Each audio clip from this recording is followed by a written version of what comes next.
Assalamualaikum warahmatullahi wabarakatuh. Selamat pagi anak-anak. Bagaimana kabarnya hari ini? Semoga sehat selalu ya. Pada kesempatan kita kali ini, kita akan belajar mengenai advertising atau periklanan. Kita akan belajar mulai dari pengertian iklan, tujuan-tujuan iklan, manfaat, syarat periklanan, sampai dengan media periklanan. Nah, yuk kita mulai bahas satu persatu.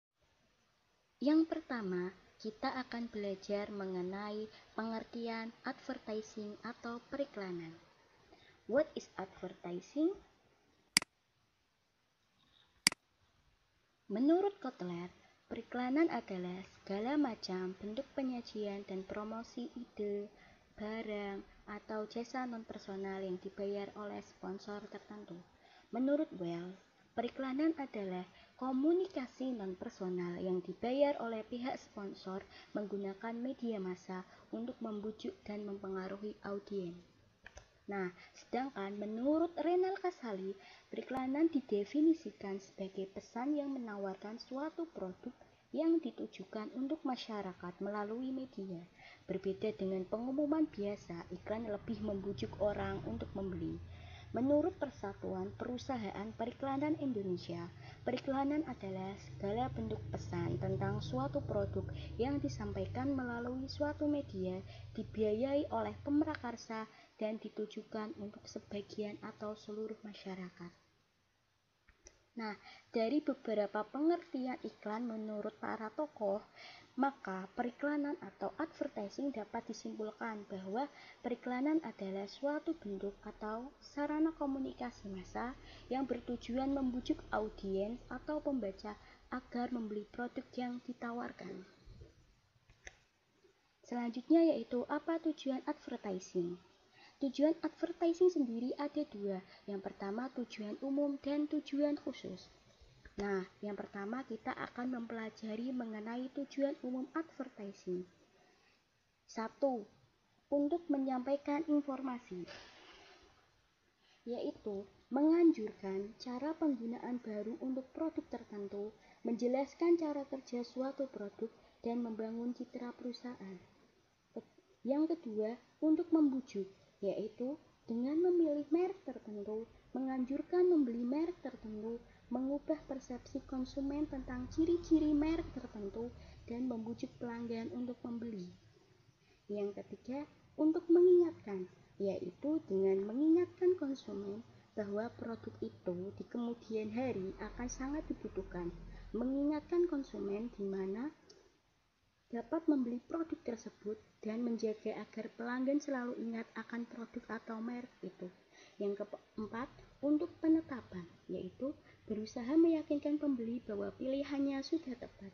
Yang kelima, adding value atau memberikan nilai tambah, yaitu periklanan memberikan nilai tambah pada merek dengan mempengaruhi persepsi konsumen. Periklanan yang efektif menyebabkan merek dipandang lebih elegan, bergaya, bergengsi, dan lebih unggul dari tawaran pesaing. Nah, yang terakhir yaitu asisten atau mendampingi, yaitu periklanan sebagai pendamping yang memfasilitasi upaya-upaya lain dari perusahaan dalam proses komunikasi pemasaran. Contohnya, periklanan dapat digunakan sebagai alat komunikasi untuk meluncurkan promosi-promosi penjualan seperti kupon dan undian. Nah, selanjutnya yaitu tujuan khusus advertising. Yang pertama, menunjang penjualan perseorangan, memperbaiki hubungan dengan dealer, menjangkau pihak yang berkepentingan dengan penjualan, memasuki pasaran geografis baru, atau menarik golongan pelanggan baru, memperkenalkan produk baru, memperluas penjualan perusahaan, dan yang terakhir membangun nama baik dan memperbaiki reputasi perusahaan. Selanjutnya yaitu manfaat periklanan. Pertama, sebagai pembuka pintu bagi pembeli. Yang kedua, mempererat hubungan antara penjual dan calon pembeli. Yang ketiga, meningkatkan hubungan dengan pelanggan. Nah, selanjutnya yaitu syarat periklanan. 1. Pilihan kata yang digunakan harus tepat, menarik, sopan, dan logis. Yang kedua, ungkapan dan majas yang digunakan harus memikat dan sugestif. Yang ketiga, disusun secara singkat dan menonjolkan bagian-bagian yang dipentingkan. Yang keempat, iklan harus dibuat secara objektif dan jujur. Yang kelima, iklan harus dibuat dengan singkat dan jelas. Yang keenam, tidak menyinggung golongan tertentu atau produsen lain. Dan yang terakhir, menarik perhatian banyak orang. Selanjutnya yaitu tipe-tipe advertising. Pertama, price advertising, artinya iklan yang menonjolkan harga yang menarik.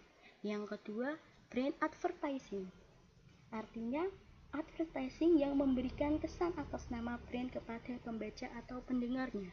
Yang ketiga, quality advertising, yaitu iklan yang mencoba menciptakan kesan bahwa produk yang diiklankan memiliki mutu tinggi.